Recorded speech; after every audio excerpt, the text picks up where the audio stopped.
Bonsoir Mathieu Guider Bonsoir. et merci d'être avec nous dans Europe Nuit. Si comme beaucoup le pensent, y compris à l'Élysée, notre compatriote Gilberto Rodriguez-Leal est mort il y a plusieurs semaines, voire plusieurs mois, pourquoi les islamistes du Moudjahou ont-ils choisi de l'annoncer seulement hier? Alors, il y a 2 aspects dans cette affaire. D'abord, il faut savoir que le porte-parole du Moudjahou a, semble-t-il, appelé l'AFP la semaine dernière pour annoncer la mort de monsieur Leal. Cette annonce, pour une raison, quelconque, soit n'a pas été relayée par l'AFP, soit elle a été filtrée, on le sait pas pour l'instant.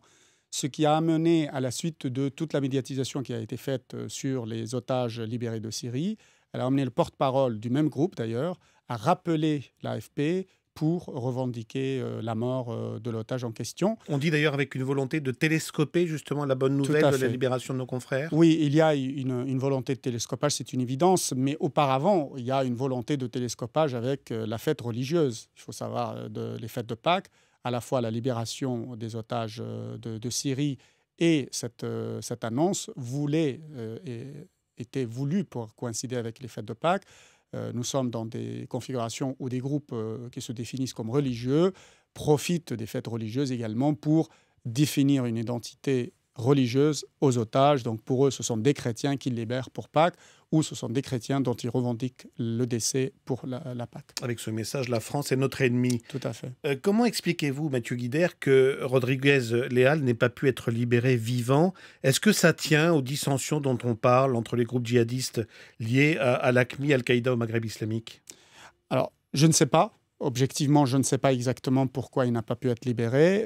Tout ce que je sais, c'est que le Moudjahou, le groupe qui le retenait en otage, est passé par différentes phases. Il faut savoir qu'entre le moment où il l'a pris et aujourd'hui, il s'est passé des choses. D'abord, ce groupe est dissident d'Al-Qaïda au Maghreb islamique. Ensuite, il a dominé une bonne partie du nord du Mali pendant toute l'année 2012. Ensuite, il a subi des coups très durs de l'armée française pendant le début de l'année 2013, entre janvier et juin au moins, ce qui a amené, il a perdu quasiment les 2 tiers de ses effectifs, ce qui l'a amené d'ailleurs à fusionner avec un autre groupe dirigé par Mokhtar Belmokhtar pour former ce qui, aujourd'hui, est le groupe le plus puissant sur le Sahel. Ce n'est plus Al-Qaïda au Maghreb islamique, c'est un groupe qui s'appelle Al-Morabitoun, les Almoravides.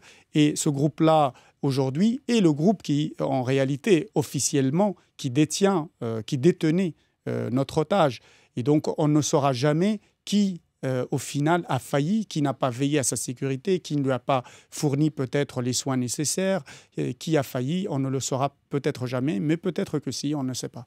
Le fait que Serge Lazarevitch soit le dernier otage français détenu au Sahel, ça le fragilise ou ça peut le conforter au contraire? Alors pour l'instant, c'est toute la question de la médiatisation. C'est-à-dire il y a un dosage à faire. C'est le fait qu'on parle désormais de M. Lazarevitch fait que désormais les preneurs d'otages, les ravisseurs savent, et cette fois-ci c'est Al-Qaïda au Maghreb islamique, savent qu'on ne l'a pas oublié, mais en même temps, si on en parle trop, les revendications peuvent monter, les enchères peuvent monter.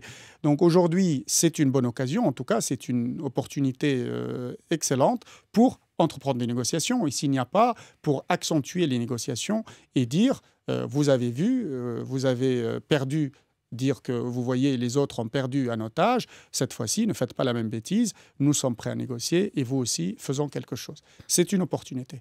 Alors parlons de ce plan anti-djihad présenté ce matin au Conseil des ministres. 15 mesures, dont un numéro vert, une plateforme de signalement pour les familles. Vous y croyez, Mathieu Guider? Est-ce que sur le principe, on peut empêcher le basculement de ces jeunes par des mesures, j'ai envie de dire, administratives? Bon, soyons clairs, les personnes vraiment radicalisées, déterminées à quitter la France à partir, pour n'importe quelle terre du djihad d'ailleurs, la Syrie ou ailleurs, on ne pourra jamais l'empêcher. C'est le propre même des actions clandestines, des départs clandestins.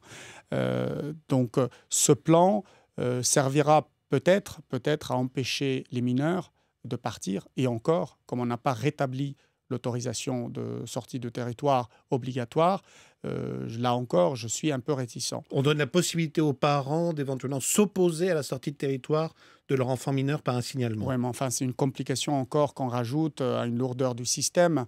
Ce plan, pour l'instant, paraît davantage comme une réponse médiatique à un véritable souci à une vraie problématique dans la population, mais tant sur son volet administratif que sur son volet préventif, il y a des problèmes de mise en application, il y a un manque de moyens, il y a des atteintes possibles aux libertés de circulation, aux libertés individuelles, à une constitution de fichiers qui contrôlée par qui. Donc difficultés d'application, c'est ça que vous dites? Des difficultés d'application probablement et des moyens qui vont manquer considérablement pour faire un vrai travail de renseignement et de prévention. Est-ce qu'il faut craindre que plus la guerre en Syrie dure, nous en sommes déjà à 3 ans, plus elle risque de susciter de vocations dans les pays occidentaux comme la France? C'est une évidence, ça a été dit au début, ça a été véritablement dit par tous ceux qui connaissent les scènes de guerre. On savait que plus la guerre en Syrie durait, plus on allait vers un renforcement des djihadistes, un renforcement des groupes les plus radicaux, les plus terroristes, et vers un affaiblissement des démocrates, de l'opposition simple, laïque, de l'opposition démocratique et républicaine. Donc aujourd'hui, on est au beau milieu de ce chaos, de cette guerre civile où il n'y a plus véritablement de juste et d'injuste. C'est une guerre civile terrible qui se passe là-dedans et dont les enfants et les Européens continueront probablement de subir les effets. Avec la possibilité que ces jeunes djihadistes reviennent ensuite au pays et frappent leur pays d'origine, comme ils le menacent, mais en fait, on n'a pas tellement d'exemples de ça jusqu'à présent. Non, alors là, peut-être il faut éviter la psychose parce que la plupart de ceux qui partent radicalisés, véritablement déterminés, ne veulent pas revenir. En fait, ils partent avec un esprit tout simple, binaire. Soit ils gagnent, ils restent sur place, soit ils meurent en martyrs. C'est la majorité là-dedans.